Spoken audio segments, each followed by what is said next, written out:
ఏపీలో టీడీపీ నేతలు దౌర్జన్య కాండను కొనసాగిస్తున్నారు. విశాఖలో టీడీపీ నేత కాకి గోవిందరెడ్డి తమ ఇంటిని రిజిస్ట్రేషన్ చేయించుకుని డబ్బులు ఇవ్వకుండా ఇబ్బందులకు గురిచేస్తున్నారని కొల్లి సత్యవతి వాపోయింది. డబ్బులు అడిగితే చంపుతామని బెదిరిస్తున్నారని ఆరోపించారు.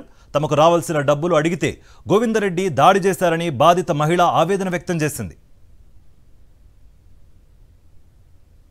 కాకి గోవిందరెడ్డి గారు 69వ వార్డు కాకి గోవిందరెడ్డి గారు కబురు పెట్టి మీ ఇల్లు మేము కొనుక్కుంటున్నాము 1,45,00,000కి మాకు అమ్మియండి అని చెప్పేసి అన్నారండి అతను.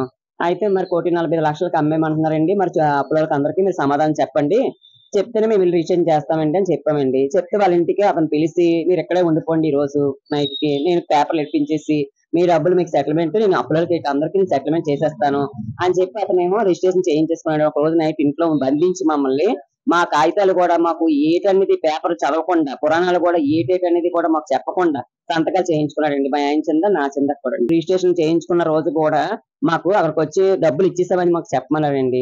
అంతకు మించి కూడా కనీసం ₹1 కూడా మా చేతిలో పెట్టలేదండి. అందరి ముందు కూడా మా దగ్గర 1,30,00,000 ఉంది, నేనే సెటిల్మెంట్ చేస్తానని జనం అందరి ముందు ఒప్పుకున్నాడండి. అతను ఒప్పుకొని ఈ రోజు కరెక్ట్ గా 5వ నెల 29వ తారీఖున రిజిస్ట్రేషన్ జరిగిందండి.